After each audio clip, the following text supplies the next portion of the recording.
You're listening to Getting Real with Real Estate with Danielle Kempf and Jim Kempf, St. Louis's favorite father-daughter real estate team, with honest advice, local insights, and stories from the real world of real estate. Because smart real estate decisions start with real conversations. All right. We're on. Here we go.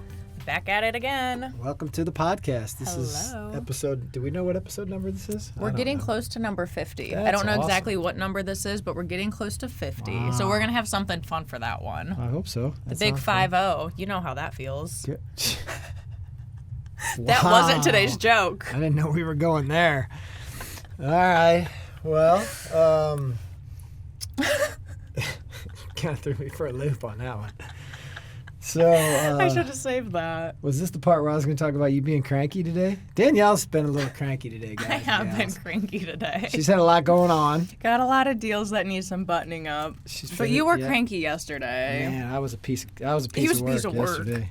I was working on a screen door out of a hot 100-degree day. It was The fake St. Louis. But I was just going to tell Danielle she's not the same when she's cranky.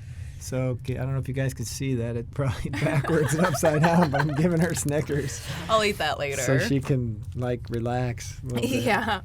And I guess that kind of goes into our joke. Yeah, we need a joke. You ready for it? We got to have a joke for today. Because the Snickers, I'd rather have chocolate than... You'll get it here in a second. Yeah, okay. Here, let's hear the joke. So what do you call a realtor who just got done with a nightmare closing?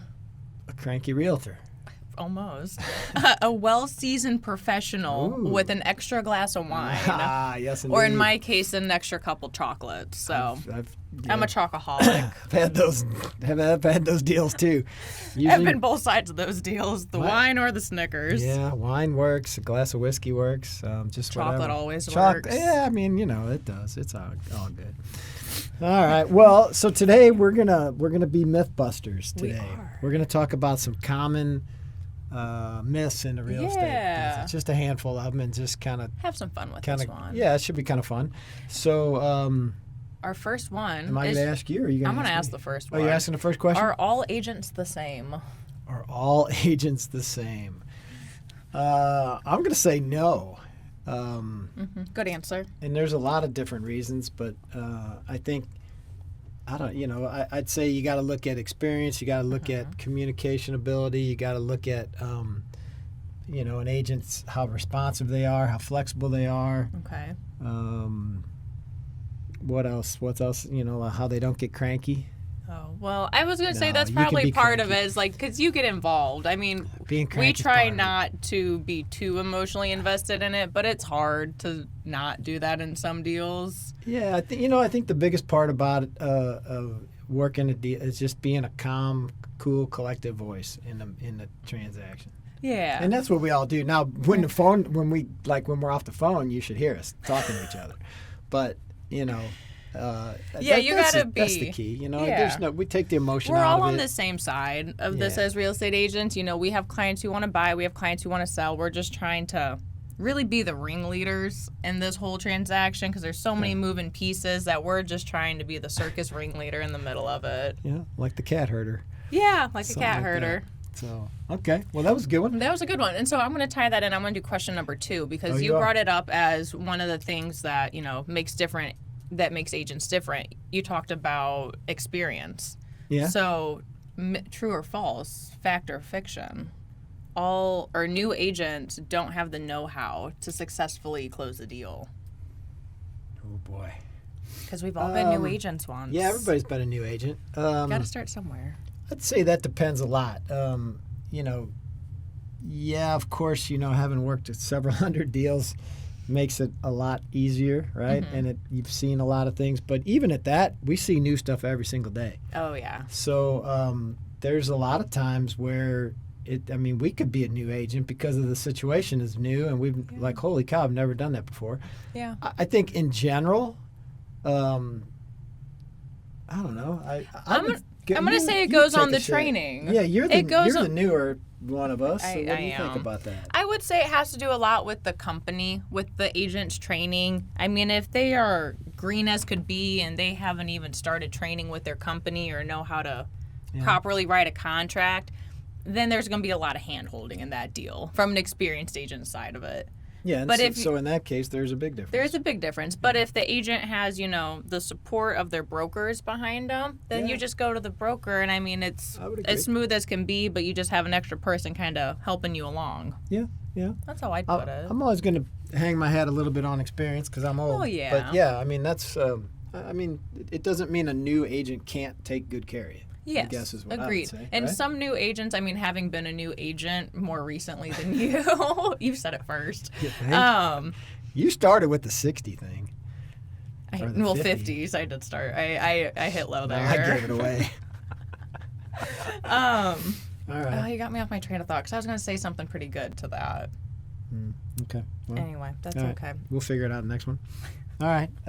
You can ask a question. I've asked 2 now. Oh, Oh, I was going to ask a question. go ahead. Do you remember your first deal?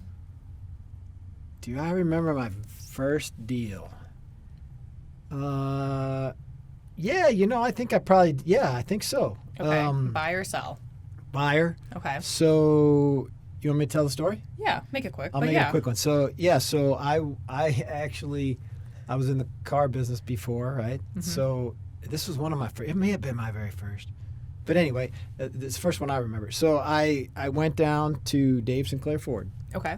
to see some of my old buddies down there. Yeah.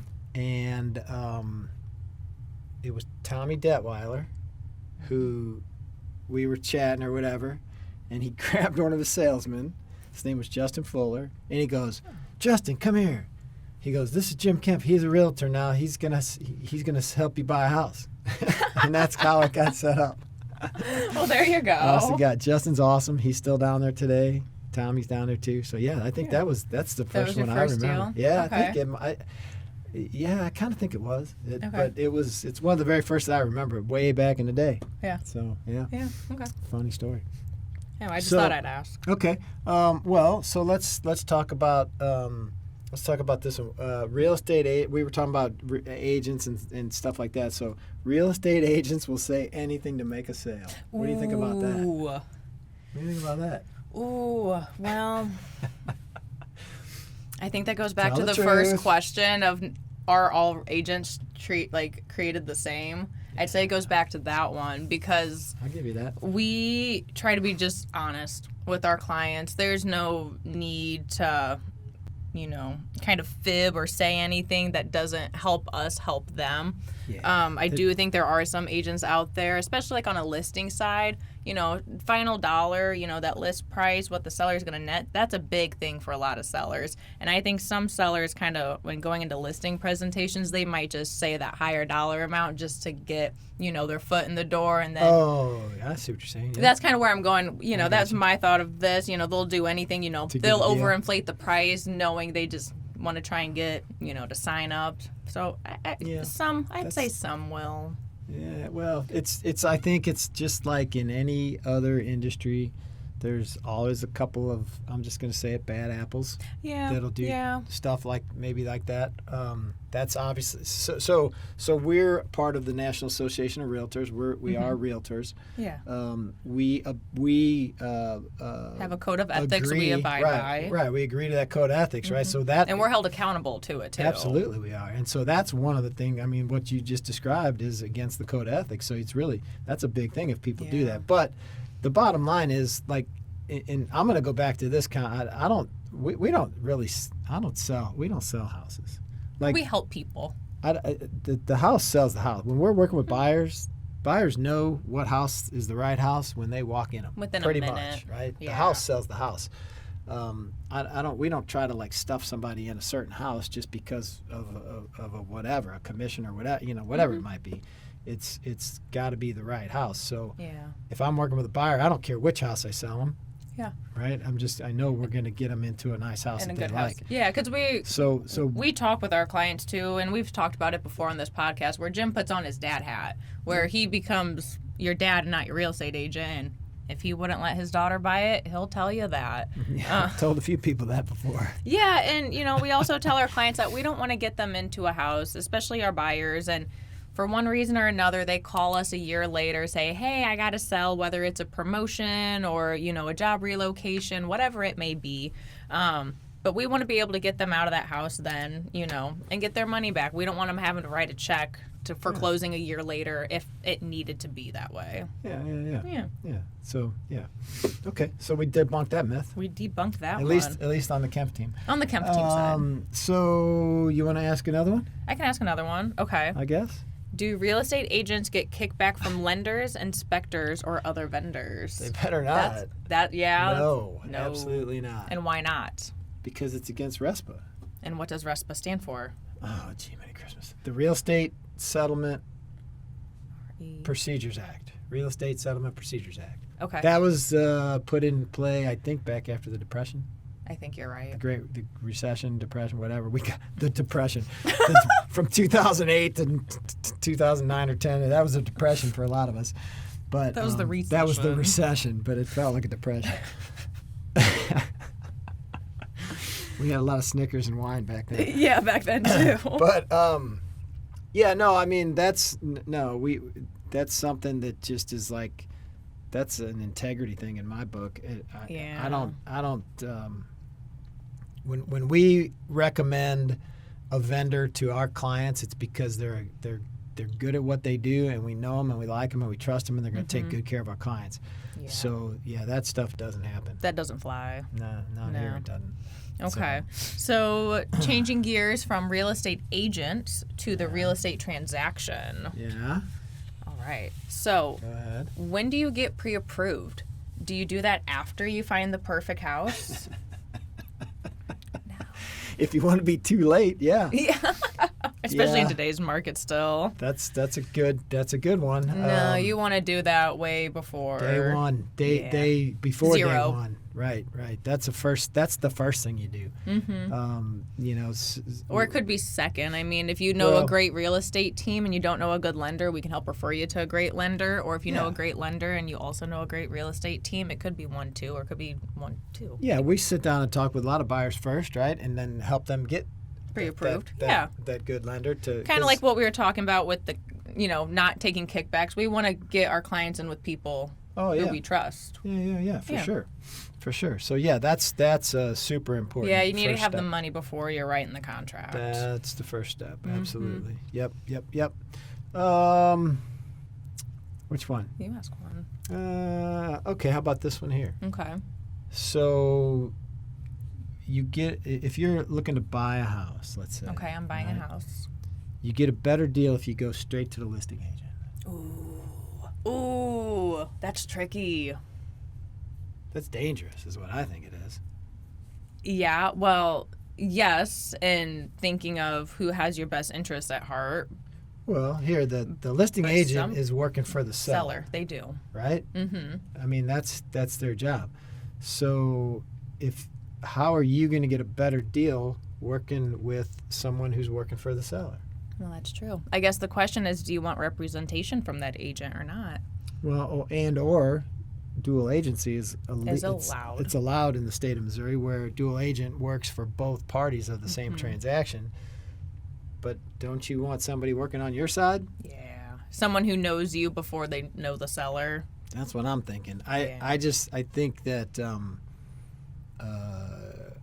I think people do think that, though. I run into people like at open houses who like, they say that to me. Oh yeah, like if we ask if we have an agent, ask them if they have an agent, they're like, "No, I was hoping you could do it," and we don't do that. But they say, because they think that they can get a deal. We get a deal working through you. Mm-hmm. My myth debunking on that one is no, you don't. I mean, you want to have somebody, if you're a buyer, man, make sure you're working with a good buyer's agent, don't you think? Someone who's going to protect your interests. Absolutely. Yeah. 100%. So you're going to get it. Here's how you get the better deal. Get a buyer's agent who knows how to negotiate a deal and who can help you tell what a house is worth, and then go into the deal with a strong offer and make sure you get the house you love at a good price. There you go. That's my spin on that one. I feel like all of this is just going back to number one. All agents are created the same or not created the same. I feel like a lot of it just goes back to that. Well, kind of. Yeah. In a way, yeah. In a way, it does. Okay. Oh, well, here's another one. So instead of being like a buyer or, a buyer going to an agent, I'm a home seller. I'm going to make more money if I sell my house for sale by owner. Ah.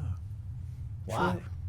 Because I don't have to pay an agent. I don't have to pay any agents. Yeah, true. I can just put That's my true. home on the Z Word or Okay. Yeah, okay. Fizbo.com. Okay. So I would say that in some cases that could be true. Yeah. But what I think I think that the problem that you might have is, number one, well, I'll just say it this way. As a realtor, right, we have the latest and greatest information on what other homes have sold for, and we have the ability to price your house for the most money given the particular state of the market. Yeah. We can get you the top Right. dollar for your home no matter what condition it is. Yeah, but we're able to determine what the market's like, right? Is it a buyer's market, a seller's market, right? And we can more accurately price that house. I think, and I could be wrong here, but I think if you look at statistics, I think you find that folks who sell by owner, they in a lot of cases miss out on they miss out on some money because they price their home too low because they don't have that experience. Yeah, and they That's don't what have I the think. marketing, the reach for a lot of it, too. Oh, that's another big part. And also, I'll throw this out there. one. Most buyers are going to be working with an agent anyway. You might not have to pay a listing agent, but you might still have to pay a buyer's agent. Oh, yeah. And if yeah, your I would agree with buyer's that. agent, if hiring an agent's going to get you top dollar, what if it nets out in the end? What if you even make more money in the end hiring an agent? Yeah, and I think, not to slam Fizbos, but there's a lot of things that folks just don't know. The whole home sale process, it gets more convoluted every day. That's my big Yeah. word for the day. Convoluted. I love that word. Anyway, it does. It gets more and more cumbersome and convoluted every single day. And so I think, folks who are, they got other jobs, they're doing whatever they do, and they're trying to sell a house, and they may miss certain things that are important that can either cost them their deal, like you mentioned, maybe take some more time. It might not get them enough money. It could just, could screw up the deal. Maybe they get it under contract. They don't know that they can, how do I pre-qualify a buyer? How do I know if they can get the money? And then 2 months later, the people can't get the money, and then they got to, now I got to go back on the market again, and what do I do, right? Yeah. And then, if they need, things like municipal inspections or something like that, and they need some maybe repair, who do I call? How do I get this And then they get taken done? advantage of because they use the wrong vendors and things like that. So I think, you may get lucky, but I think overall, I'm going to say it's better to hire a professional. I would agree with there. Yeah. Get what you pay for. Get what you in pay my for. book. Yeah. Okay. All right. Well, since we kind of talked about, I just brought up an inspection. Okay. So I guess this is kind of a true or false, but Yeah. True or false, the house either passes or fails a building inspection. Ooh. Well, a building inspection isn't really pass or fail, but occupancy can be pass or fail. Oh, that's true. Yeah. Like a radon or a termite inspection can be a pass or fail. I mean, whether it's test high I'm not or they sure if see. it's pass or It's not really fail. pass or fail, but It just gives you that just kind of gives you your head right on the municipal, I think. Yeah. Because they flat out tell they you will fail you there. you failed, and here's what you got to do to pass. But a general building inspector, it's not a pass or fail. Right. They're really there to kill the deal either. They just want the new owner to know what the home's condition is on the day of the inspection. That's what I And was so thinking. usually most inspectors have 3 categories where it's a consideration, an action, and maintenance. Yeah, okay, sounds right. Because Yeah. action's top, consideration's middle, and maintenance is a middle. They usually have 3 Something tiers, like so that, it's not yeah. really pass or Depends on fail. who, yeah. Yeah, it depends on the inspector, but I feel Right. like they usually kind of break it that way. So the building inspection is just here's what the condition of the house is on the day we inspected it, and they'll tell you everything. It'd be 35 or 40 or 50 pages long with pictures and circles and arrows and all that good stuff. So I think for the most part, no, it's not a pass or fail, but I think some of them, again, I would agree, 100% agree. Like on the municipal, yeah, that is a pass or fail. But like, what if radon like comes back well, high? radon, but it's not like a fail. It's not really necessary that anything failed. It's just that it just tested high. It just that's the result of it, and the recommendation is that it should have a mitigation system in it. But that doesn't mean it has to passed or failed necessarily. Well, true, but... right? I mean, you could have a level of radon below the 4.0 action level, and to certain folks it could be say 2, which would be half of that, and that might still be too high for some folks. So that could be a fail in somebody's mind. Oh, well, okay, fair. Right? It just depends on what their point of view is, and if they wanna like put a what their remediation concerns system. are. Yeah. Okay. So something like that. Okay. False. It is not. A Yeah, pass or I don't fail. think it's pass or Unless we're talking occupancy. Yeah, I'll give you that one. Okay. All right. Let's do that one. Okay. So, when selling a house, is it better to price on the high side? Why would I leave extra money on the table? I can always come down a little bit later. That's one strategy. True. And okay. we talk about that with our clients. There are actually 3, and if you guys want to know what that is, you can let us know. You can give us a call. Give us a call. We'll be or if glad you to know it, write it down. talk to you about it. But that's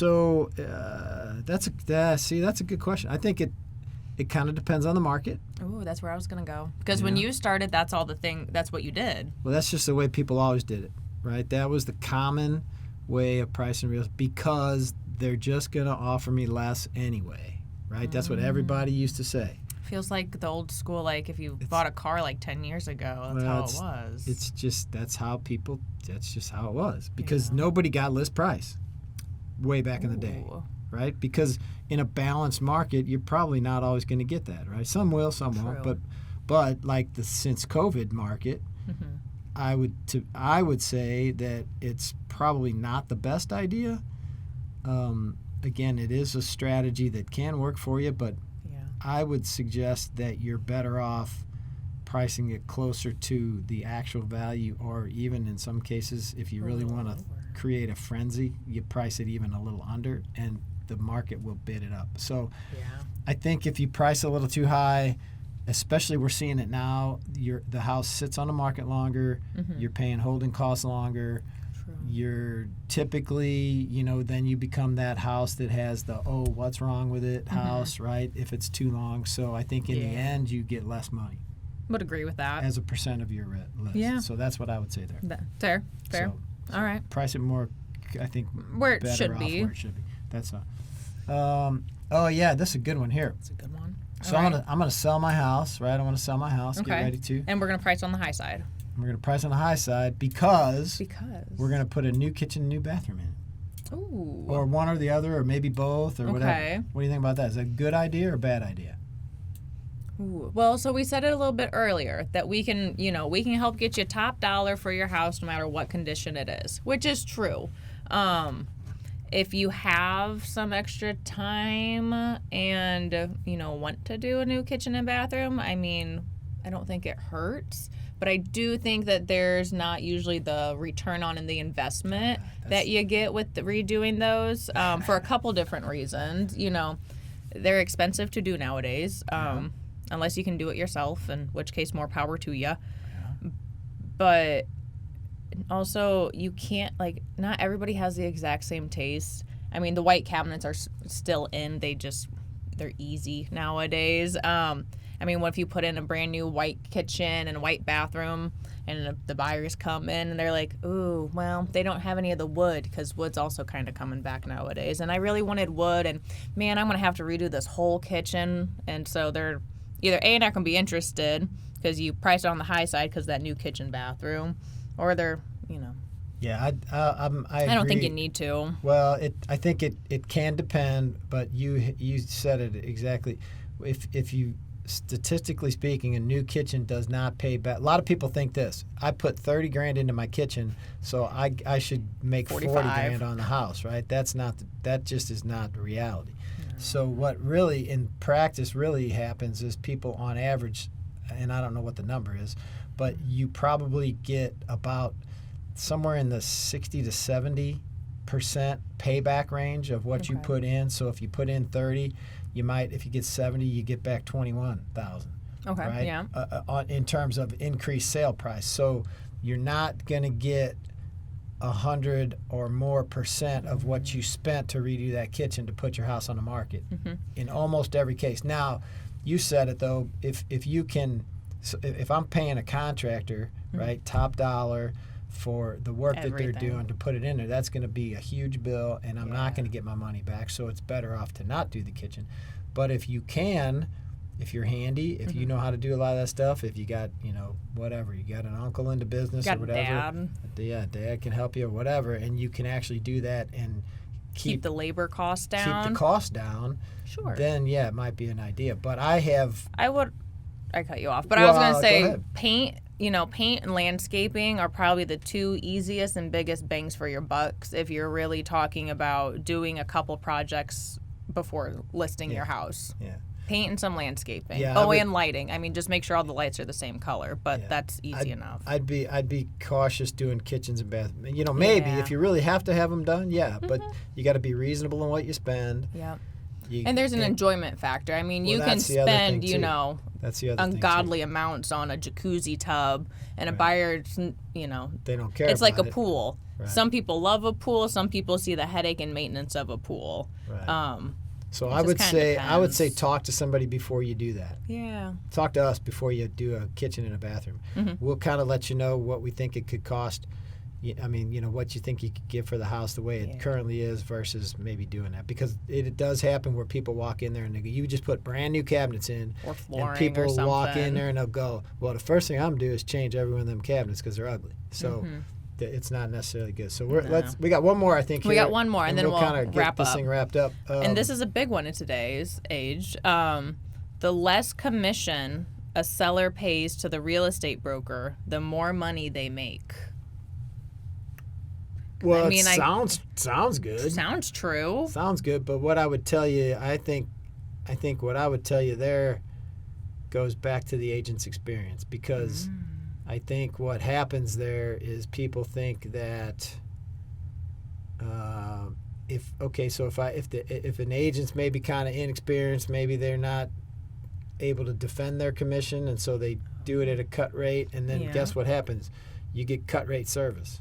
Or because there are agents who will do really cut rate commission deals, but I say the little? I won't say the little slogan. You get what you pay for. No. Oh no, the other one. Yeah. But you get what you pay for. You do. You absolutely get what you pay for. That's a better slogan. If you're getting ready to sell your house, your biggest investment. Yeah, your biggest investment, maybe the biggest transaction you may ever do in your entire life, potentially. It's like when I went and got my new hip, did I pick the cheapest doctor? Did you pick the cheapest insurance? No. No, the insurance is super expensive, quite frankly. Different podcast there. That's a whole different That's why podcast. we're trying to sell houses. houses. We started on health insurance. But actually, well, that whole tangent. Yeah, that hadn't been as bad as I thought it was going to be. But anyway, you're not going to go to the cheapest doctor. I would you're tell you this. You're not going to go to the cheapest person to fix your car. Right. Why go to the cheapest person to sell your house? Yep. I ain't going to be the cheapest date in town. Never have been. Never will be. So you're not a cheap date. But you know what? We earn it. And absolutely. You know what? I mean, and that's why I was cranky earlier. We get more money for our sellers than the typical. So anyway, I'm going to say false on that one. We're debunking that one as totally 100% false. All right. So we've rambled on enough. Yeah, so hopefully you enjoyed. It's been fun. It has been. It's been a fun little one. Been a good one. Hopefully you got some knowledge out of this. Hopefully you're not as cranky anymore. Hopefully you're not cranky like Danielle. Danielle's not cranky anymore. Not I think anymore. Sometimes podcasts are fun. That's right. Podcasts are fun. So hopefully you had fun listening to this one. And if you have any questions about real estate agents or getting your house sold or what, factor fiction, let us in know. real We'll estate, help you get through that. And maybe Snickers will want to advertise on our podcast. Yeah, there we go. They might promote us. We take promotions. We take promotion. All right, folks, signing off for now. We'll see you next time. See y'all. That's it for this episode of Getting Real with Real Estate. We hope you learned something new, had a laugh, and feel a little more confident in your real estate journey. Follow us on Facebook and Instagram at The Kempf Team for local insights, listings, and a real look at what it's like behind the scenes in real estate. Have questions or a topic you want us to cover? Reach out anytime at 314-336-1926. And don't forget to subscribe on Apple Podcast, Spotify, or YouTube so you never miss an episode.